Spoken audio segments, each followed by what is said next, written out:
Di ba? So, ang nangyari niyan, so, noon pa man, before that happened, yan na yung problema ang nakikita nila noon. Kaya, sa Makatwid, nailipat siya dito sa 8th Avenue. At sa 8th Avenue, we are sure to it na maganda yung kanyang drainage and sanitation. Kasi kung hindi guys, kung hindi na itayo yan dyan, hindi yan pumasa sa LLDA. No? Hindi yan papasa. Okay? Yung Old Caloocan City Hall, hindi yun pumasa eh. Ngayon, magbabayad pa. Alam niyo ba, may bayad yun, may multa. Panahon pa yata ng former mayor yun eh. Kasi ang nakaupo noon, si Mayor Oka Malapitan, which is congressman na ngayon. Yung former mayor na bago siya, sinundan niya, ay hindi naayos eh. Ako nag-ayos ng papel eh. Hindi maayos yung system, drainage system noon. Kaya mangyari noon, giniba. Alam niyo magkano binayaran nung nakita ko may bayad yun eh. Magbayad pa tayo dun. Yung unang nakita ko nun, 15 million. So, para hindi na ma-prolong, no, yung ating pagmumulta, nilipat na natin dun yung sa 8th Avenue, which is also geographical centrality. It has a geographical centrality. No? Meron ding accessibility, at meron ding mga transportation available. At maganda yung communication facility. At syempre, maganda yung drainage sa sanitation. Alright? So, and with development and economic progress as well, makikita natin, yung mga katabi niya, puro businesses, parang Makati. Yun yung mangyayari doon. Yun ang nangyari noon. Kasi, kung ipoprolong natin yan, malaking malaking aayusin doon. No? Aayusin mo yung drainage system. Itatayo mo ulit yung, hindi mo naman pwedeng, di ba, engineer Ren, yung drainage system may problema sa ilalim ng City Hall eh. Doon sila nagkaroon ng problema sa waste disposal. Hindi namin maano ni, ang kasama ko doon sila attorney.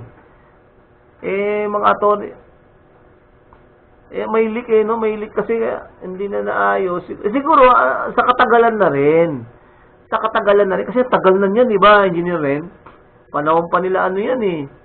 Nila Asistio. Yung, yung Asistio matanda. No? Ang tagal na City Hall na yan. Pero yun, syempre, kaya nga dapat pala, no, engineer, pag kada ini-inspect talaga yung yung mga building, no, yung kanyang yung building natin, engineer na yan, matagal kaya yan, matibay naman yan, yung building natin sa 8th Avenue.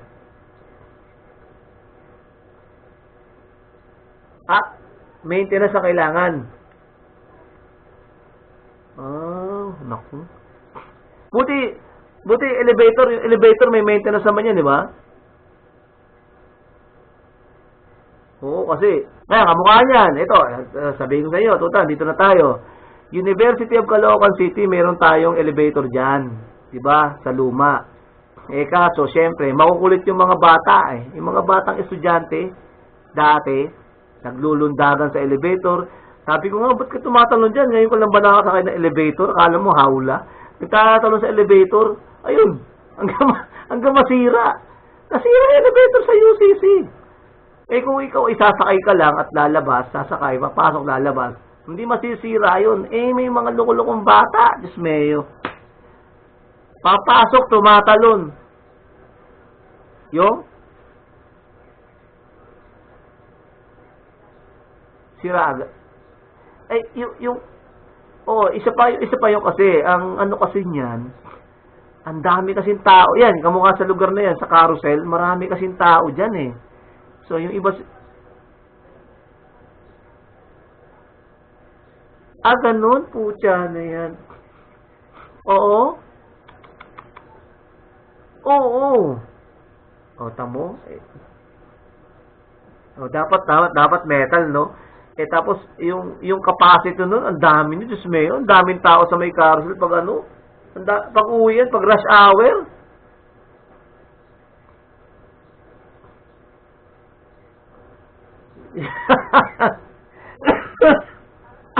eh, excuse me.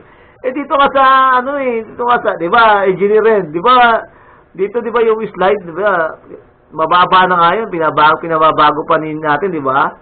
Yung, yung sa health center, sa mga health center, di ba? Yung dadaan ng PWD, mababa na nga yun, di ba, kailangan sumunod pa, di ba? Doon pa kaya sa mga public places na ganyan, dapat talaga sumusunod sila dyan. Diyos mayo. Okay. So, yan. Ito pa, Section 12. Ito na naman. Ito na, malapit na, oh. Yung Section 12, ito, yung government center. Magtatayo si Mayor Along malapitan ng government center, malapit sa atin. Yung government center, isang building yan kung saan doon na nakalocate lahat, no? Yung NBI, PSA, at iba pa. Iba naman yung yung judicial complex. Iba pa 'yon. Iba pa 'yon. Iba pa tong government center na gagawin malapit sa atin kasi ito dito para hindi na tayo pumunta ng NBI pag magre-renew or sa PSA, marami pati passport, lahat pati LTO, doon ilalagay lahat 'yon. Kaya ang tawag doon government center. Kaya gumawa si Mayor Along yan. Kasi kailangan yan dito sa Section 12. Ayan lahat dapat ng LGU mayroong government center. Ayan Section 12. Ngayon, pag wala ka yan, ibig sabihin, hindi ka nakakasunod sa local government code. Kaya nilagyan niya ng government center ngayon. Diyan sa atin, sa malapit sa City Hall. Isang building yan. Alam ko, 4 na palapag yan eh. Sabi mo, 4 na palapag, di ang dami lahat ng agency, diyan ka na pupunta. No? Hindi lang passport, hindi lang birth certificate, NBI, police clearance, ano pa ba? No? Yung mga national na passport, diyan na. Diyan ka na pupunta. Okay? Yan.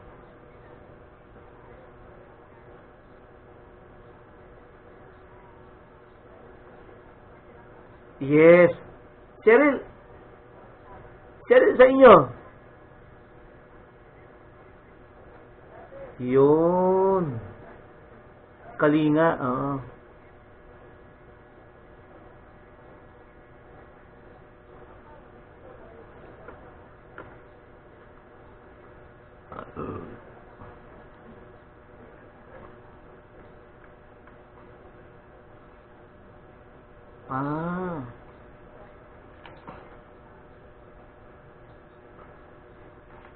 Correct.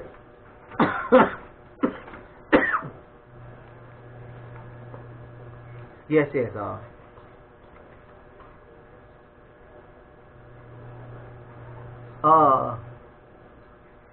Tondo. Yan, isa pa yan, Correct.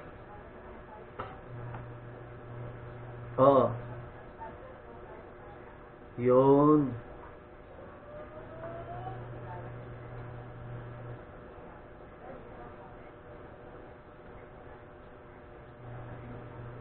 Ayun. Yes. Pero ang Maynila, mayroon na kayo, di ba? Manila, Cheryl, meron na yan. Meron na sa Manila. Nauna na yata kayo eh.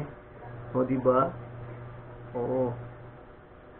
Kalinga sa Maynila. Oo.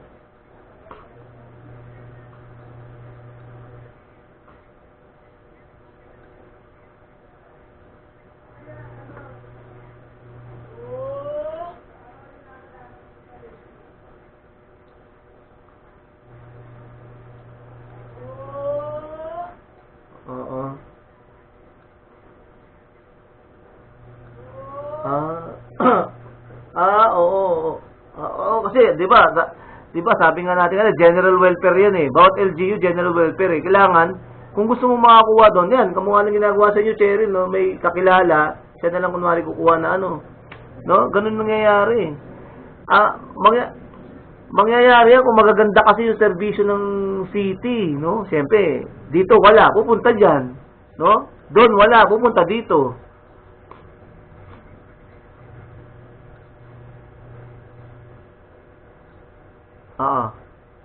Ah, okay.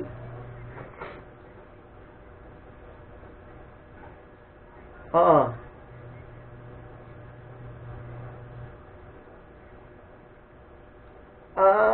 Okay.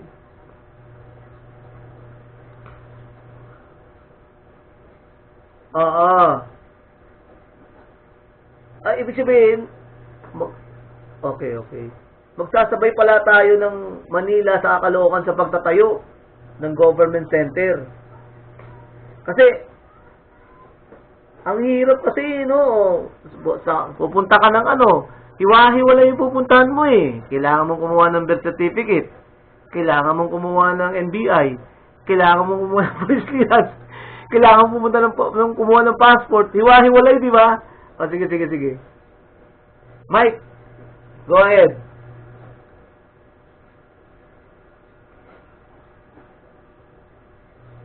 Yes. Sige. Yes, Mike.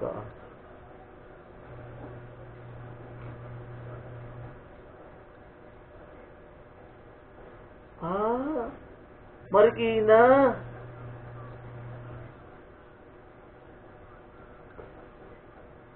Oo.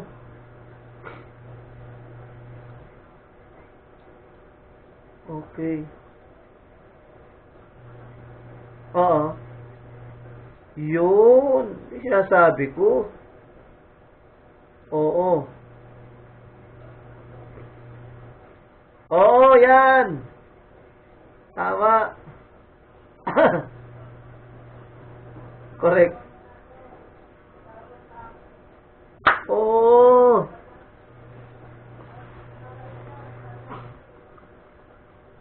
Oo. Correct. Very good, Mike. Tama. Oo. Isa pa yan. Dapat talaga pagpalapitin niya nila yan. No, hindi ko lang alam kung yung dapat nga ganun yung ito yung judicial, dapat nandiyan na rin yung BJMP, PNP, no? Kaso sa atin sa Caloocan, pinagaganda namin doon yung yung PNP sa may release ng trend, sa may 'di ba? Andiyan yung Ren, yung release ng trend doon, pinagaganda doon yung ewan ko lang ilalagay doon yung kulungan.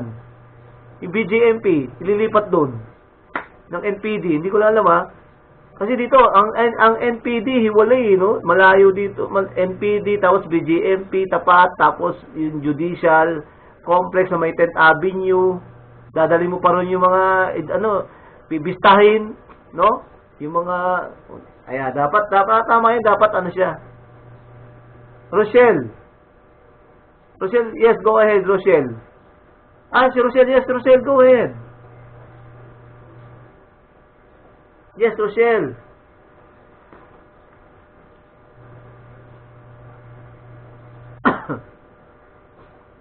3S.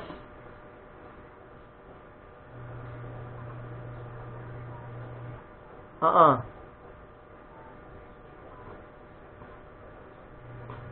Oo.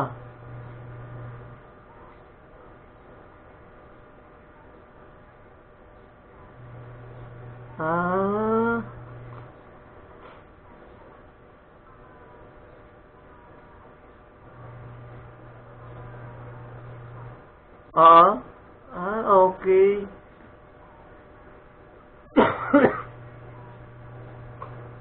Hmm. Oo. Diba? Shit, grabe, diba? Hindi ka naman problema kasi parang kamukha nung kapitbahay ko rito. Kumuha ng NBI. Pagkatapos nun, pupunta pa siya dun sa may, kukuha pa siya sa passport. Hiwa-hiwalay. Tama yun, dapat ganyan. Kaya, importante itong government center, no? Tama yung one-stop shop, no? Kamukha nung kay Sir Mike, no? Galing, no? Isang lang, no? Sa Marikina. Dapat ganun, no? Yung kay Rochelle, no? Yung 3S, dapat ganun. Kaya pala one time nung nag-inspect ako dito sa may sa may Congressional Road dito sa may Caloocan sa Bagumbong. Nakita ko doon sila. Yes, Sir Mike, go ahead. Sir Mike.